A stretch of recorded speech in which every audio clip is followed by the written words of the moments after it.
Carter talks about race and politics, Whitney Houston breaks her 7-year silence, and Neil Patrick Harris rocks at the Emmys. Welcome to Weekend News. I'm Pilar Davis.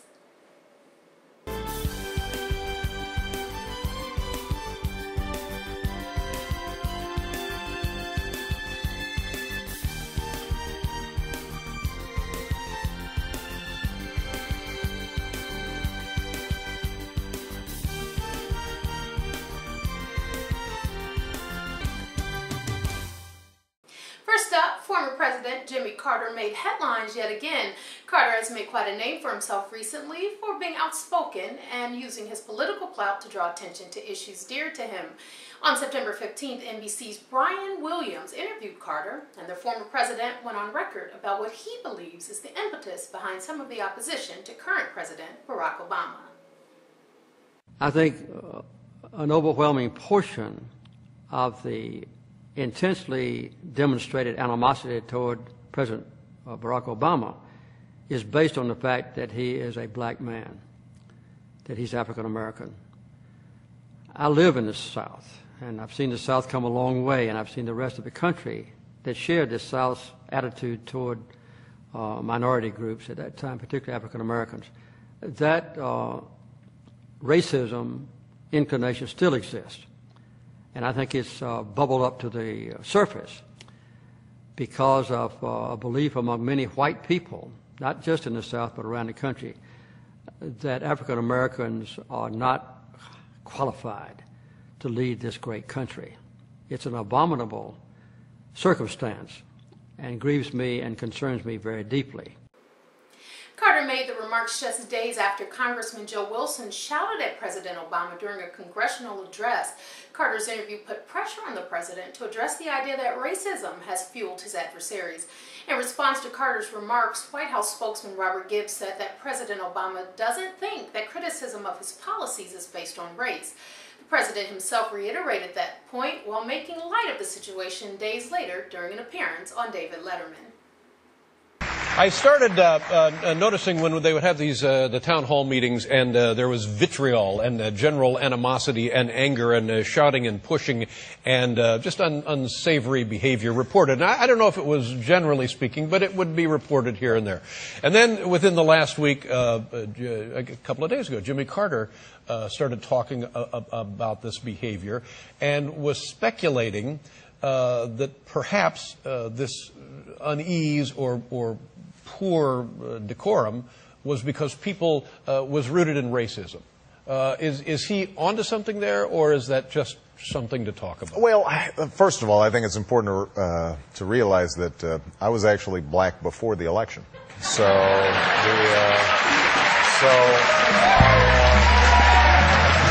Really? This is true. This is true. So, how long have you been a black man? And so the American people, I think, gave me this extraordinary honor, and that tells you, I think, a lot about where the country's at. Powerhouse singer Whitney Houston gave her first interview in years to Oprah Winfrey. In an interview aired September 14th, Winfrey sat down with the recently divorced Houston to talk marriage, music, and, of course, drugs. One day my mother came to my house. It was kind of funny, but like now I look back at it, I see the love and the passion that my mother has for me, and she has for me. And she walks in with these sheriffs, and she says, I have a court junction here. You're either going to do it, you do it my way, or we're just not going to do this at all. She said, we're both going to go on TV and you're going to retire. Wow. And say you're going to give this up because she said, this is not worth it. Your mama came to your house with the sheriffs? And said, it's not worth it. And she said, if you move, Bobby, they're going to take you down. Don't you make one move. And he stood there like, he was scared. And she said, let's go. She said, let's do this. She said, I'm not losing you to the world. I'm not losing you to Satan. She said, I'm not doing this. I want my daughter back. I want you back. The 61st Annual Primetime Emmy Awards were held September 20th, and all the stars were out. By many accounts, the show was a carbon copy of last year's production, with many of the same shows taking home Emmy Gold, with one major exception. Neil Patrick Harris hosted the awards, and by all accounts, he stole the show.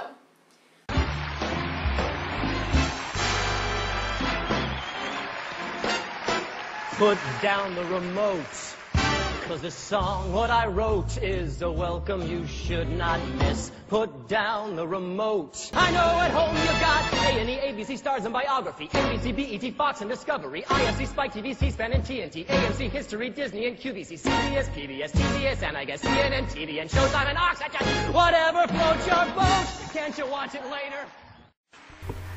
Harris was beaten out for Outstanding Supporting Actor in a Comedy Series by 3½ Men's John Cryer.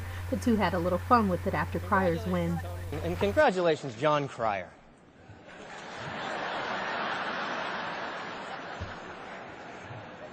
Can we find out where he is? Do we even know? Can we do? Oh, he's in the press room. Of course, that's where you go when you win. Can I ask him a question? Hey, John. John, it's Neil up here on the show. Hello? Question, it's Neil. Yes? How are you? Yes.